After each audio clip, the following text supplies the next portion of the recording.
प्राचीन भारतीय दर्शन, ये विषय जितना गहरा है उतना ही विशाल भी है ना। लेकिन कभी सोचा है कि सदियों पहले जब न किताबें थीं और न इंटरनेट, तो इतने जटिल विचारों को पीढ़ी दर पीढ़ी कैसे सुरक्षित रखा गया। खैर, आज के इस विश्लेषण में हम ठीक इसी रहस्य से पर्दा उठाने वाले हैं। हम एक ऐसे प्राचीन सूत्र को डिकोड करेंगे जो सच में ज्ञान का एक पूरा खजाना अपने अंदर समेटे हुए है। ये सिर्फ इतिहास का कोई पार्ट नहीं है, बल्कि इस बात की एक मास्टर क्लास है कि कैसे प्राचीन विद्वानों ने भारी भरकम जानकारी को याद रखने के लिए भाषा को ही एक टूल बना दिया। तो चलिए, बिना किसी देरी के सीधा इस रहस्य को सुलझाते हैं। इस रहस्यमयी पंक्ति पर जरा गौर करते हैं। सांख्य कपिल, न्याय गौतमी, मीजे योग पतंजलि, उत्तरी मीमांसा बाद में विशेष मुनि दर्शन। पहली बार सुनने में ये किसी पुरानी कविता या श्लोक जैसा लगता है ना? लेकिन असल में ये शब्दों की एक बहुत ही चालाकी से बुनी गई पहेली है। एक तरह की मास्टर की, यानी मुख्य कुंजी। इस एक छोटे से वाक्य के अंदर भारतीय शास्त्रीय दर्शन के सबसे प्रमुख मत और उनके संस्थापक ऋषियों के नाम लॉक हैं। सोचिए, इतने सारे पन्नों की जानकारी को महज 2 पंक्तियों में समेटकर रख दिया गया है।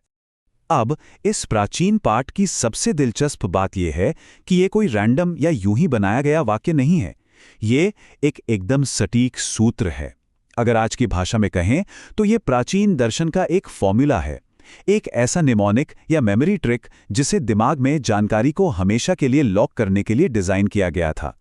उस दौर में जब ज्ञान मुख्य रूप से बोल के ही साझा किया जाता था, ऐसे सूत्र दिमाग में एक व्यवस्थित फाइलिंग कैबिनेट की तरह काम करते थे। तो आइए एक डिटेक्टिव की तरह इस सूत्र की परतों को खोलते हैं। हम पहले 4 शब्दों से शुरुआत करेंगे। सांख्या, कपिल, न्याय, गौतमी। इस सूत्र की रिदम पर ध्यान दीजिए। इसे सिर्फ पढ़ने के लिए नहीं, बल्कि याद रखने के लिए एक खास ताल में पिरोया गया है। चलिए, इन 4 शब्दों में से पहले हिस्से को अलग करते हैं और देखते हैं कि ये क्या राज खोलता है। सूत्र का पहला शब्द है सांख्य। ये एक शॉर्टकट या संक्षिप्त कोड है जिसका फुल फॉर्म है सांख्य दर्शन। सांख्य भारतीय दर्शन के सबसे पुराने और महत्वपूर्ण मतों में से एक है। अब सूत्र बनाने वाले को यह पता था कि दर्शन शब्द तो पहले से ही मालूम है, इसलिए मेमोरी को ट्रिगर करने के लिए केवल सांख्य शब्द ही काफी था। और सांख्य के ठीक बाद क्या आता है? कपिल। ये कोई इत्तेफाक नहीं है, बल्कि एक सीधा सीधा इशारा है। सूत्र हमें बता रहा है कि सांख्य दर्शन के संस्थापक और कोई नहीं बल्कि महान कपिल मुनि हैं। इस तरह केवल 2 शब्दों सांख्य और कपिल ने एक पूरे दार्शनिक स्कूल और उसके प्रवर्तक को हमेशा के लिए एक साथ जोड़ दिया। यही सरलता इस सूत्र की असली ताकत है। चलिए आगे बढ़ते हैं और अगली जोड़ी को देखते हैं। सूत्र में अगला शब्द है न्याय। सांख्य की तरह ही न्याय भी एक कोड है जो न्याय दर्शन का प्रतिनिधित्व करता है। न्याय दर्शन अपने कमाल के तर्क और विश्लेषणात्मक पद्धति के लिए पूरी दुनिया में जाना जाता है। सूत्र हमें याद दिला रहा है कि लिस्ट में अगला महत्वपूर्ण नाम कौन सा है। और न्याय के तुरंत बाद सूत्र कहता है गौतमी। तो बात एकदम साफ है। ये सूत्र बिना किसी कंफ्यूजन के ये स्थापित कर देता है कि न्याय दर्शन के संस्थापक गौतमी या गौतम मुनि हैं। अब देखिए, केवल 4 शब्दों का इस्तेमाल करके 2 प्रमुख दर्शनों और उनके संस्थापकों को सफलतापूर्वक डिकोड कर लिया गया है। सांख्य के लिए कपिल और न्याय के लिए गौतमी। अब हम इस सूत्र के अगले हिस्से की ओर मुड़ते हैं जो सच में बहुत ही ज्यादा अमेजिंग है। मीजे योग पतंजलि। यहां भाषा का इस्तेमाल और भी ज्यादा सघन यानी कंडेंस्ड हो जाता है। खास तौर पर ये जो रहस्यमयी शब्द है ना, मिजे, ये एकदम ध्यान खींचता है। ये कोई आम शब्द नहीं है, बल्कि एक ऐसा शॉर्टहैंड कोड है जिसे जगह बचाने और लय को टूटने ना देने के लिए गढ़ा गया है। आइए इस कोड को ब्रेक करते हैं। मीजे शब्द 2 अक्षरों से बना है। पहला अक्षर मी सीधा सीधा मीमांसा दर्शन की ओर इशारा करता है। मीमांसा, जिसका मतलब है गहरी जांच पड़ताल, भारतीय दर्शन का एक और बहुत बड़ा स्तंभ है। सोचिए, केवल एक ध्वनि मी के माध्यम से पूरे दर्शन का नाम याद दिलाना, ये प्राचीन काल की डेटा कंप्रेशन तकनीक का एक जबरदस्त उदाहरण है। और आप देखिए इस सूत्र की असली क्रिएटिविटी। मीजे का दूसरा अक्षर है जय। ये अकेला अक्षर मीमांसा दर्शन के संस्थापक जैमिनी के पूरे नाम को खोलकर रख देता है। मी से मीमांसा, जय से जैमिनी, और दोनों को मिलाकर बना दिया गया मीजे। ये याद रखने में इतना आसान है कि एक बार समझ लिया तो फिर इसे भूलना लगभग नामुमकिन है।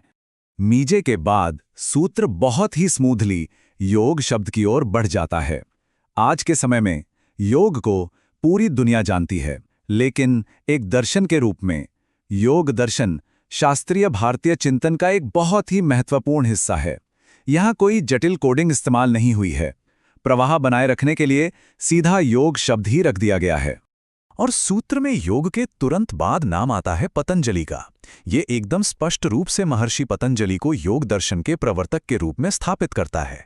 योग पतंजलि, ये जोड़ी इतनी प्राकृतिक रूप से एक साथ आती है कि आज भी हम इन दोनों नामों को अक्सर एक ही सांस में लेते हैं, है ना? सूत्र ने इस जुड़ाव को सदियों पहले ही दिमाग में पक्का कर दिया था। अब हम पहुंच गए हैं इस पहेली के दूसरे और आखिरी भाग पर, उत्तरी मीमांसावाद में विशेष मुनि दर्शन। पहले हिस्से के मुकाबले ये लाइन थोड़ी ज्यादा कॉम्प्लेक्स है। यहाँ प्राचीन विचारकों ने जानकारी को छिपाने और उसे एक लय में ढालने के लिए कुछ बहुत ही शानदार और रचनात्मक तरीके अपनाए हैं।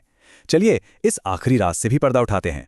यहाँ ध्यान देने वाली बात यह है कि पिछले उदाहरणों की तरह यहाँ कोई शॉर्टकट इस्तेमाल नहीं हुआ है। उत्तरी मीमांसा को बिल्कुल सीधे तौर पर लिखा गया है।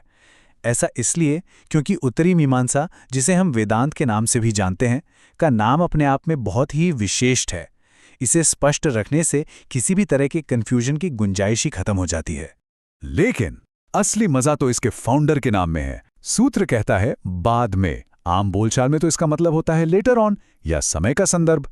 लेकिन यहां ये एक बेहद शानदार सीक्रेट कोड है। बाद में असल में संस्थापक ऋषि बादरायण की पहचान को छुपाए हुए है। मतलब भाषा का क्या कमाल का खेल है, जहां एक आम सा लगने वाला वाक्यांश एक इतने बड़े ऐतिहासिक नाम की तरफ इशारा कर रहा है। सूत्र का आखिरी दर्शन विशेष शब्द के रूप में सामने आता है। जब हम इस छोटे से शब्द को डिकोड करते हैं तो हमें मिलता है वैशेषिक दर्शन। ये दर्शन भौतिकी, परमाणुवाद और ब्रह्मांड की प्रकृति के अपने गहरे एनालिसिस के लिए मशहूर है। सच कहा जाए तो विशेष शब्द इस दर्शन की खासियत को बिल्कुल सटीक तरीके से पकड़ता है। और इस वैशेषिक दर्शन के प्रवर्तक कौन है? सूत्र में विशेष के ठीक बाद आता है मुनि शब्द। यहां यह मुनि शब्द एक आखिरी ट्रिगर का काम करता है, जो तुरंत मुनि कणाद का नाम याद दिलाता है। मुनि कणाद को प्राचीन परमाणु सिद्धांत का जनक भी माना जाता है। और बस इसी के साथ ये पूरा सूत्र अपना एक पूरा चक्र कंप्लीट कर लेता है। तो फाइनली हमने इस पूरे रहस्य को डिकोड कर ही लिया। हमने देखा कि कैसे महज 2 पंक्तियों के एक छोटे से सूत्र में 6 प्रमुख दार्शनिक विचारधाराएं और उनके प्रवर्तकों के नाम एकदम चतुराई से एनकोड किए गए थे।